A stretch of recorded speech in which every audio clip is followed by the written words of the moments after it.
Retrouvez Smart at Work en partenariat avec Manutan.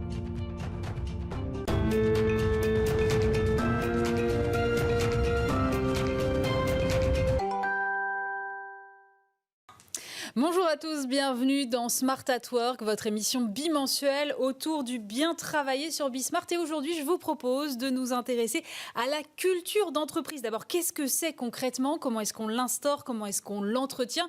Dans quelle mesure est-ce que la culture d'entreprise aujourd'hui peut constituer un levier de performance? Quelle est la corrélation, s'il y en a une, entre la culture d'entreprise et la raison d'être? Autant de questions auxquelles vont tenter de répondre mes invités aujourd'hui.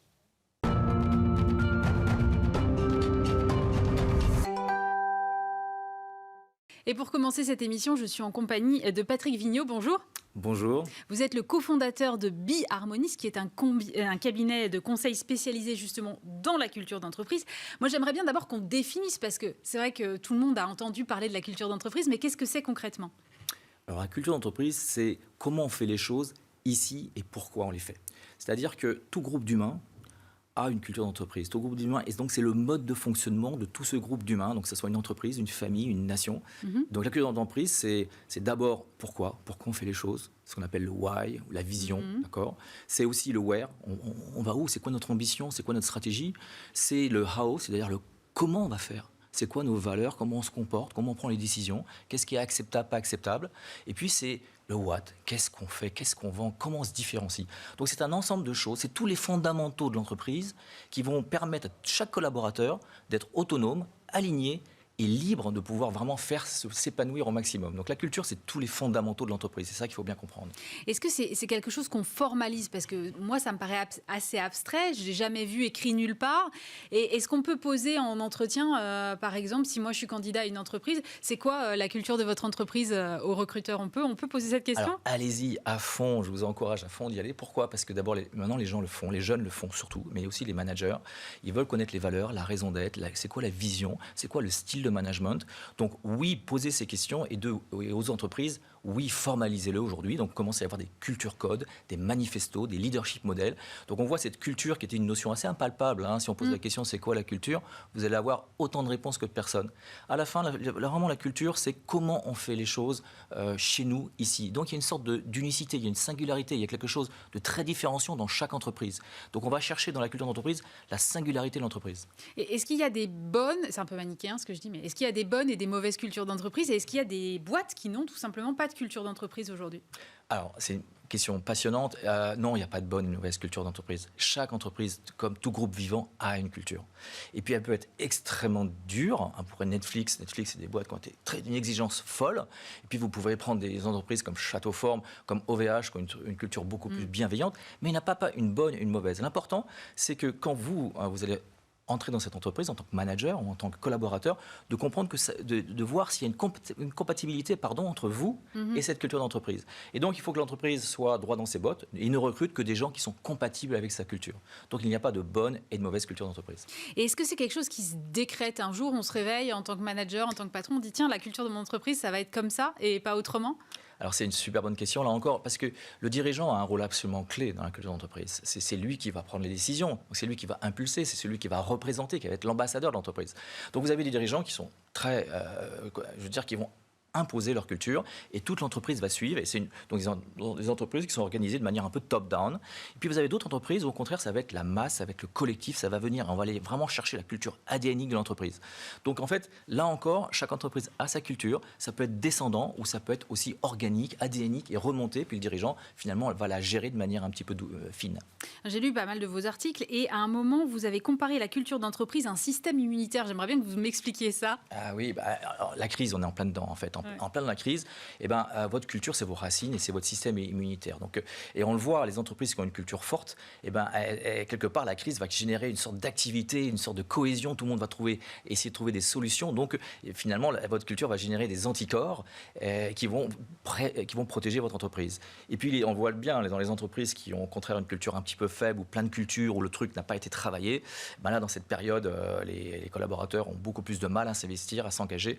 Donc, cette période de Covid, malheureusement, mais c'était une période très propice pour voir quelles sont les entreprises avec une belle culture, celles qui résistent, qui ont cette dynamique, et celles qui, au contraire, on voit qu'il y a un problème. Et donc là, il faut vite la travailler. Merci Patrick Vigneault, vous restez avec nous. On va aller un petit peu plus loin dans cette discussion tout de suite avec le débat et 2 autres invités vont nous rejoindre.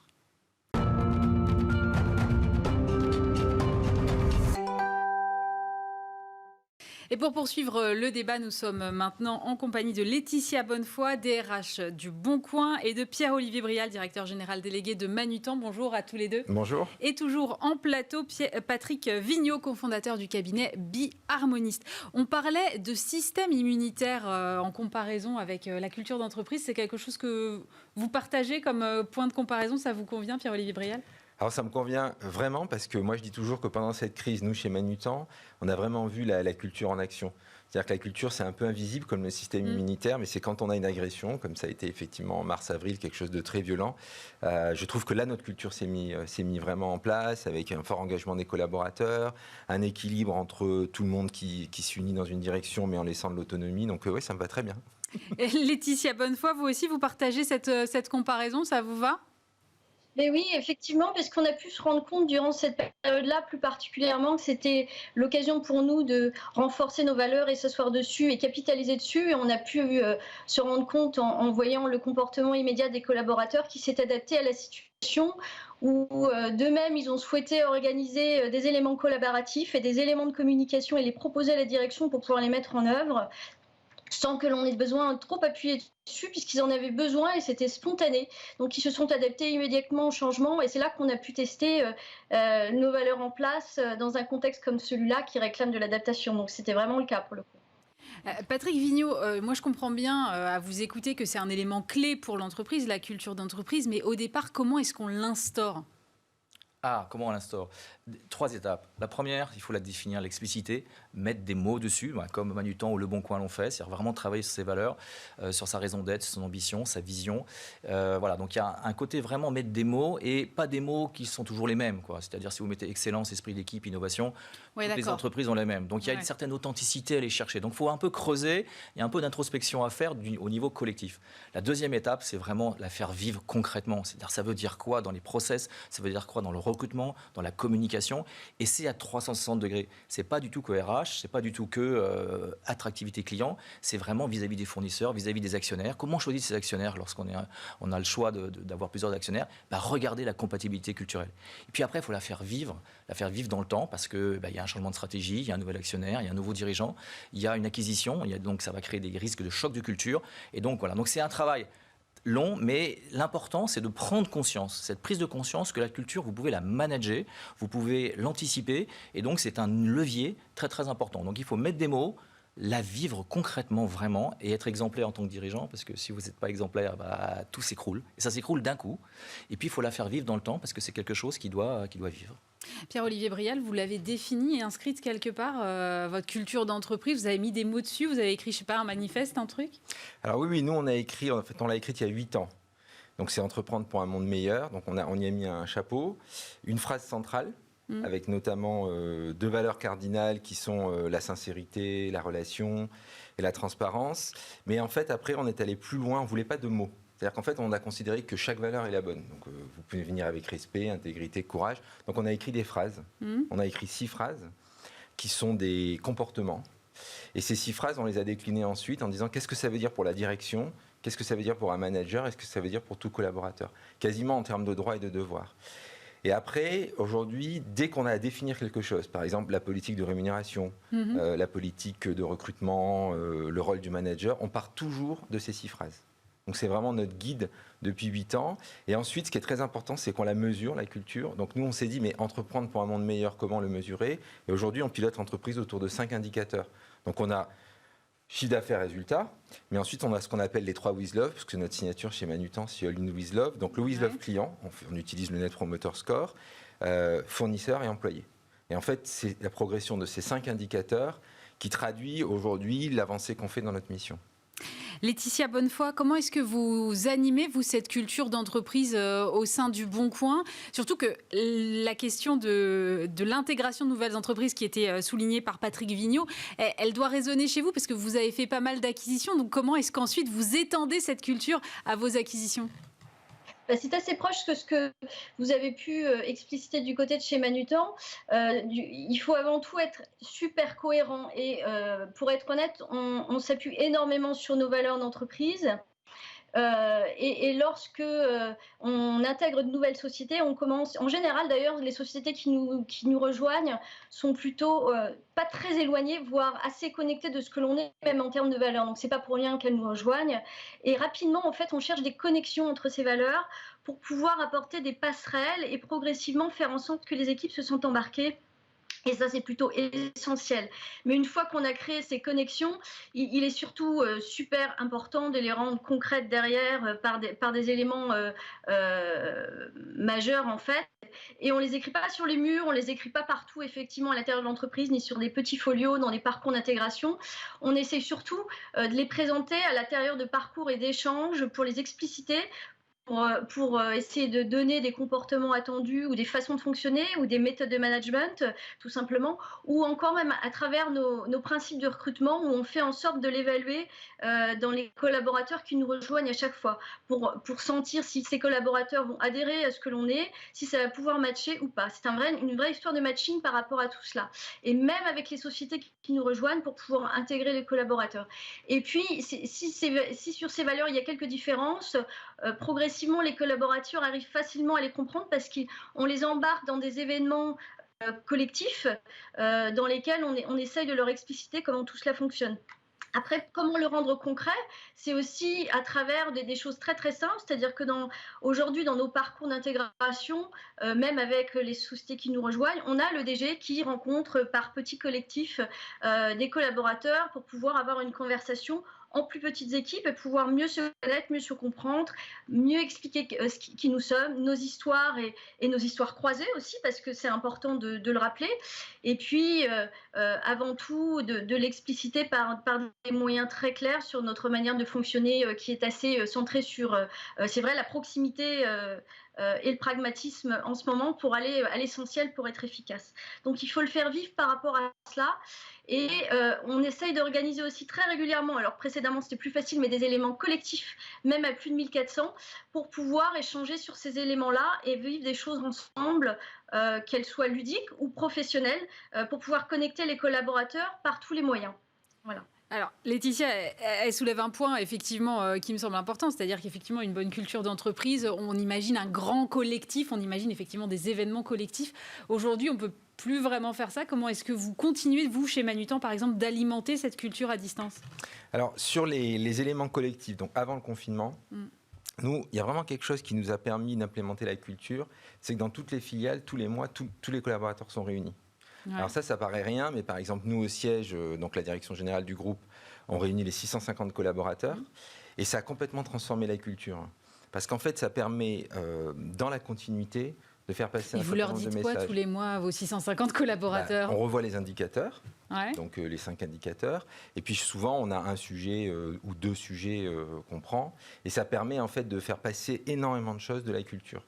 Et puis si vous voulez, ça crée une proximité, parce que souvent une entreprise, il y a un certain nombre de fantasmes, vous avez des... Ouais. Et cette communication-là, nous, a vraiment, nous a permis de mettre en musique de façon extrêmement régulière, un peu comme un métronome, la culture. Alors la question aujourd'hui avec le confinement, en fait on n'a rien changé. C'est-à-dire qu'on le fait à distance. Ouais.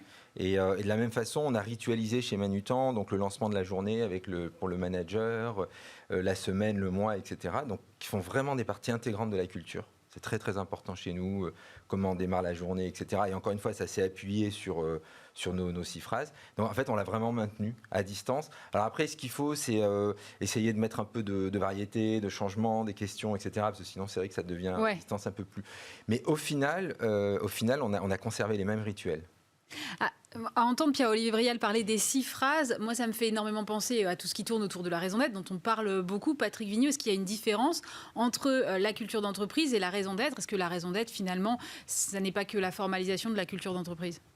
Alors c'est l'une des composantes clés, il y en a plusieurs, et la raison d'être est vraiment fondamentale, parce que c'est vraiment l'étoile du Nord, c'est où on va, ça va donner énormément d'énergie.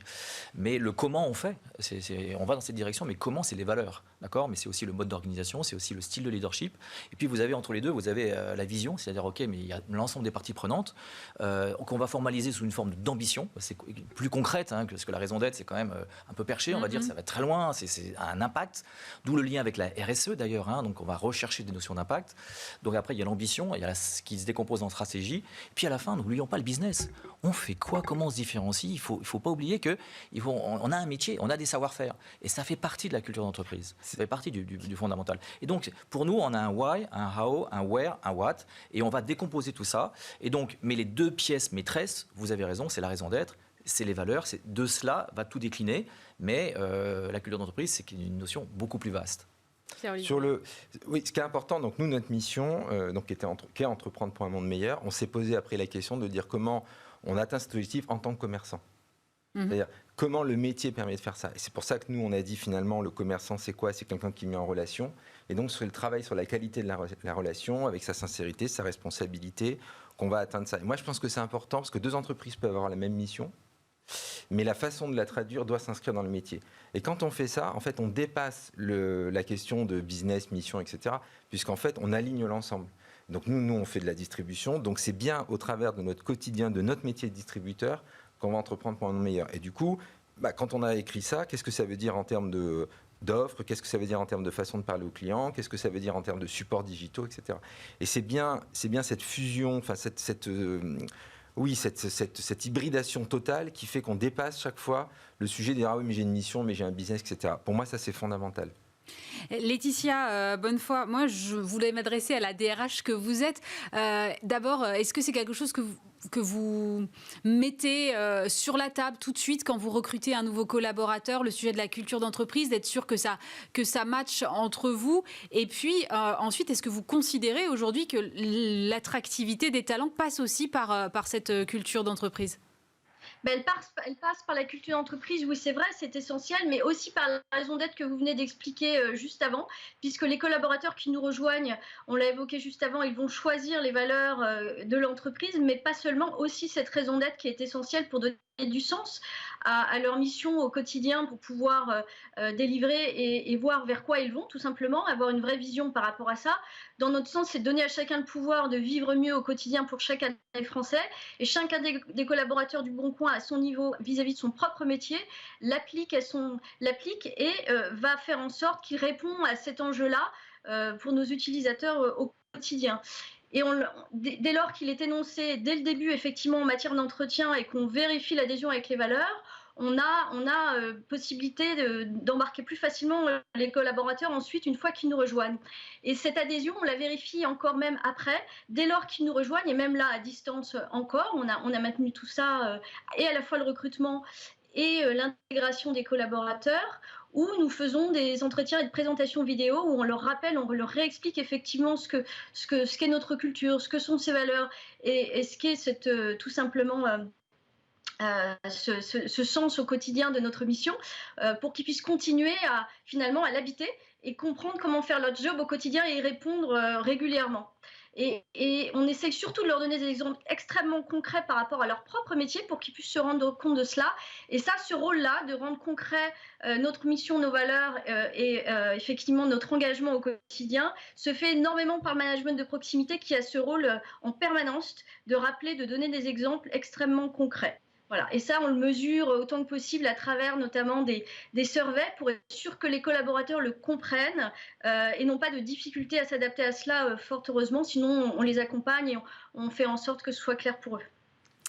Je vais pousser le bouchon très très loin là, je crois, parce que j'ai une question qui me vient. Mais Patrick Vignaud, quand j'entends tous ces mots-là, la bienveillance, les valeurs, l'ADN, tout ça, est-ce qu'il n'y a pas un côté un peu sectaire d'une entreprise qui serait comme un grand gourou? Comment est-ce que vous regardez ça? Alors, regardez le jeu d'échecs. Il y a des règles. Ouais. Elles tiennent en une page. Ouais. Et imaginez la liberté et la créativité qu'il y a autour de ça. Et ben, l'entreprise, c'est la même chose. La culture, vous définissez un cadre. Et c'est des règles du jeu. Il y a un dirigeant d'une grande entreprise pharmaceutique qui dit que c'est quelque part la constitution. Mais à l'intérieur, vous êtes libre. Et c'est justement plus le cadre est clair, plus vous pouvez laisser les collaborateurs s'épanouir, autonomes, être libres. Donc en fait, c'est un cadre qui permet la liberté. Donc il ne faut pas voir ça comme un truc de sectarisme, un truc de clonage, etc. C'est l'inverse. Pousse le bouchon. Non, mais c'est une très bonne question. C'est une très bonne question. Il y a cet aspect liberté, ça va générer un cercle vertueux, en fait, parce que si vous commencez à définir ce cadre, ça veut dire que vous pouvez déléguer, vous pouvez avoir confiance. Les collaborateurs vont s'engouffrer dans cette brèche de confiance. Ils vont être beaucoup plus engagés. Donc derrière, le dirigeant va se dire, mais j'ai eu raison de leur faire confiance. Et vous créez un cercle vertueux. Si, à contrario, vous ne faites pas confiance, vous n'avez pas défini de cadre, et ben, le dirigeant vous dit, mais je bosse comme un dingue, les collaborateurs ne sont pas assez engagés, ne sont pas assez proactifs, etc. Puis à la fin, il faut vraiment voir le lien avec la performance, avec la concrétude. C'est-à-dire que c'est parce que vous avez créé cette énergie, vous avez moins de tension. Les collaborateurs, vous pouvez les recruter plus facilement. Vous avez un taux de fidélité bien supérieur. Vous avez un taux d'engagement qui est bien supérieur. Donc il y a vraiment un lien entre la culture et la performance dans la durée. Et on voit toutes les entreprises qui ont réussi dans la durée, vous prenez Manutan, ça fait 50 ans qu'ils sont là, qu'ils se développent, c'est pas par hasard. Voilà. Et vous prenez OVH, vous prenez Apple, vous prenez Google, Netflix, etc. Toutes ces entreprises ont des cultures incroyables, très très fortes, très peignantes. Qu'elles soient, là encore, très bienveillantes ou très dures, c'est pas le sujet. C'est cette force de la culture mise en action de manière opérationnelle par les managers de proximité. Et avec une exemplarité des dirigeants, ce qui est très important. Pierre-Olivier Brial, quelqu'un qui serait un très bon élément, qui aurait plein de compétences, mais qui ne matche pas avec votre culture d'entreprise, ça finit forcément mal ? Oui. Ouais. Oui, bon, on va dire que c'est le cas le plus difficile parce qu'effectivement, c'était Jack Welch qui disait bon, ceux qui sont pas bons et qui sont pas dans la culture, c'est simple.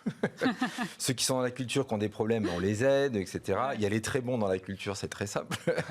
Ouais. Oui. En fait, la culture, donc une fois qu'elle est formalisée, moi je dis c'est comme le lait sur le feu, quoi. C'est-à-dire que je pense que le rôle de la direction, en plus nous on est 3 à diriger l'entreprise, donc c'est intéressant. Mais notre rôle, c'est tout le temps de se dire où est-ce qu'on en est par rapport à cette culture. Et il faut intervenir assez vite parce que ça met vraiment énormément de temps à se construire, à ce qu'il y ait une adhésion. En fait, les collaborateurs, quand vous énoncez une mission, alors plus elle est élevée, plus il va y avoir un moment de dire bon, ben on va voir maintenant. Et donc, ça met du temps d'acquérir cette crédibilité. Et c'est vraiment tout un ensemble d'actes, de preuves concrètes, etc. Et donc, si vous laissez effectivement des collaborateurs de très bon niveau, mais qui ne sont absolument pas dans la culture, continuer à travailler, en fait, ça détruit tout l'édifice. En fait, c'est extrêmement important. Et c'est même, je dirais, des moments des actes de... Le système est testé, là. C'est-à-dire qu'on teste, on dit, OK, on va voir s'ils sont sérieux avec leur culture. Est-ce qu'ils sont prêts à aller au-delà d'un des aspects de la performance ? Parce que dès qu'on dit que la performance, c'est pas que le résultat, le chiffre d'affaires, alors là, d'un coup, on dit, bah non, ce collaborateur-là n'est plus performant. Mais là, oui, on est testé là-dessus. Patrick Vigneault, moi j'ai là quand même le sentiment, à vous écouter tous, que c'est assez fragile une culture d'entreprise, d'abord parce que ça met beaucoup de temps à se construire, qu'il suffit d'un collaborateur qui ne rentre pas vraiment dans les cases et ça peut mettre à mal l'édifice, vient de dire Pierre-Olivier Brial. Ça peut être mis à mal par un changement d'actionnaire, ça peut être mis à mal par un nouveau manager qui détruit effectivement cet édifice. C'est fragile à ce point, une culture d'entreprise ? Totalement, et donc veiller à recruter des personnes qui sont compatibles, quitte à les former s'il leur manque un peu de savoir-faire. C'est très important. Si vous recrutez quelqu'un qui n'est pas dans votre culture avec des savoir-faire extraordinaires, ce gars va recruter des gens qui sont à son image, dans sa culture. Donc les anciens qui étaient là, ils vont partir parce qu'ils vont se dire ça ne correspond plus. Et puis derrière, vous créez ce qu'on appelle un silo. Et donc, vous avez créé un silo dans l'entreprise. Donc, votre département commercial, puisque vous avez changé de département commercial, ne va plus dialoguer de manière facile avec le département technique. Vous allez perdre en compétitivité, etc. Et tout votre dispositif s'écroule. Vous faites l'acquisition d'une société. OVH a vécu l'exemple. À un moment donné, de la croissance. Il y avait tellement de recrutements et les recrutements n'avaient pas été faits de manière en veillant à la compatibilité. Donc, il y avait des tensions entre les anciens et les nouveaux. Donc, les anciens disaient, mais je ne reconnais plus la boutique. Et puis, il y a une acquisition aux États-Unis qui s'est mal passée. Et donc, Octave Klaba a vraiment dit, on s'arrête, on se pose, on redéfinit la culture, on travaille collectivement là-dessus. Et derrière, ça a permis à l'entreprise de repartir. Donc, oui, c'est fragile. Et donc, vous avez des dirigeants comme Moed Altrad qui ont fait 40 acquisitions et qui disent, l'important, c'est de garder son âme.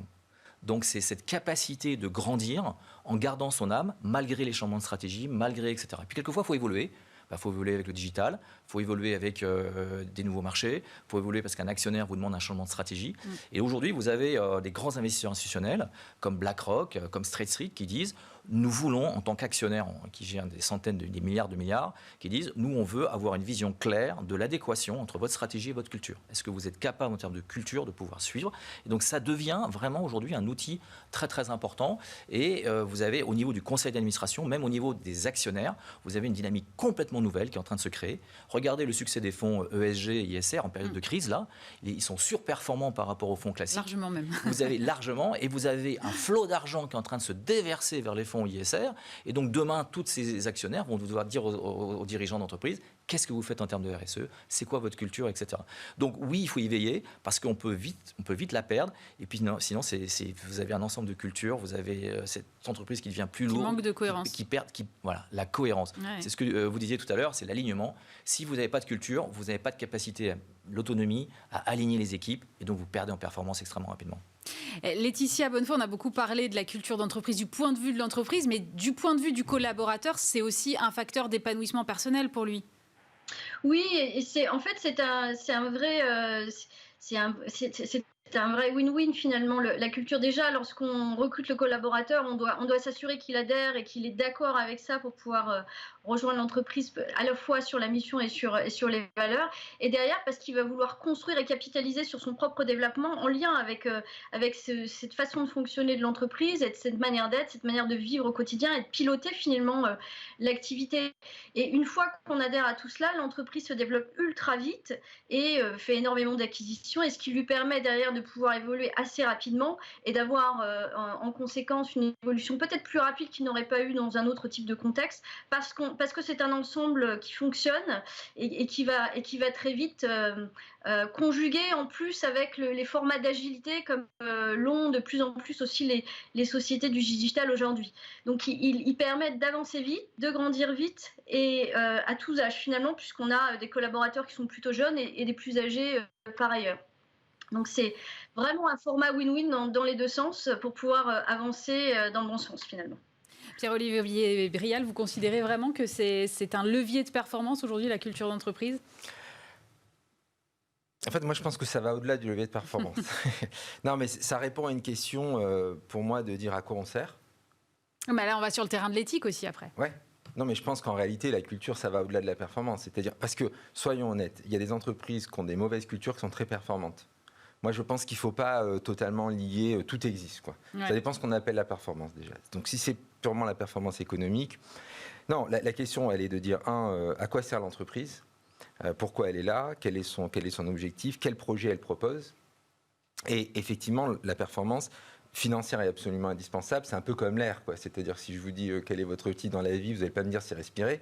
Non, si mais si je ne respire plus, il y a un problème. Donc l'économique, il est complètement au service de cette mission, parce qu'il n'y a pas de mission sans économique. C'est la particularité de l'entreprise, c'est qu'elle est dans un environnement où certains essayent de la sortir de son marché. Mais il est évident qu'après, une fois qu'on a des collaborateurs qui se sentent bien, qui sont dans leur job, nous, on a deux indicateurs. Donc, je vous l'ai dit, le With Love client et le With Love collaborateur. Le With Love collaborateur, on se sert de l'enquête Great Place to Work. Et bien, on a une corrélation dans l'entreprise. Les filiales où les collaborateurs sont les plus heureux. Ce qui veut dire, en réalité, l'enquête, c'est oui, je vis bien la culture. Il y a une adéquation entre le projet que vous me proposez et ce que je vis. Sont là et les clients sont les plus heureux. Donc ça, pour nous, il n'y a pas plus belle définition. Et quand les clients sont heureux, généralement, ils achètent plus et donc la performance. Mais il faut le voir vraiment comme un tout et une première question qui est de dire finalement à quoi on sert. Et ce que je voudrais aussi dire, c'est qu'il y a des fondamentaux. Nous, on a une filiale en Angleterre, on a un entrepôt on avait un entrepôt en très mauvais état, etc. Et on a un With Love collaborateur très mauvais. Le manager nous dit c'est normal, regardez, alors qu'ailleurs dans le groupe, on a des super locaux. On l'a dit, tu devrais creuser. En creusant, en rencontrant un à un, on s'est rendu compte de pratiques. En changeant ça, on s'est rapproché quasiment de 100% dans les mêmes locaux. En fait, il y a des fondamentaux. Il y a est-ce que je suis respecté, à quoi je sers. La cosmétique, ça suffit pas. Ouais, c'est vraiment la cerise sur le gâteau. Et donc, il faut s'assurer dans une culture qu'on traite d'abord la racine. Et que les managers, parce que nous, on peut s'agiter pendant des heures, on est 2400, mais les collaborateurs, c'est pas nous qui voient. Au quotidien, c'est un manager. Et il n'y a rien de pire que la dissonance. C'est-à-dire qu'il vaut mieux pas avoir de culture et de donner des buts que créer de la dissonance. Et donc, mais quand ça fonctionne, c'est extrêmement puissant. Voilà, c'est extrêmement puissant. Mais aussi, je pense qu'il ne faut pas qu'elle soit dépositaire, qu'une seule personne soit dépositaire, parce que quand on a des buts élevés, on est tout le temps confronté à des paradoxes. Et nous, le fait qu'on soit 3 à diriger l'entreprise, le fait qu'on soit très collaboratif, fait que des sujets où moi, je vais enfreindre la culture, parce que je vais me dire c'est comme ça qu'il faut faire, parce que je vais dire j'arbitre, à 3 ça permet de se dire attends, on peut faire mieux. Et on peut aligner ce qui paraît être contraire, parce que plus vous avez des buts élevés, plus quotidiennement vous allez être challengé. Parce que la vie est faite de paradoxes, quoi. Merci beaucoup Pierre-Olivier Brial. Je rappelle que vous êtes directeur général délégué de Manutan et partenaire de cette émission. Laetitia Bonnefoy, DRH du Bon Coin, qui était avec nous en visio. Et Patrick Vigneault, cofondateur de Be Harmonist. On se retrouve bien sûr dans 2 semaines pour un nouveau numéro de Smart at Work sur Bismart.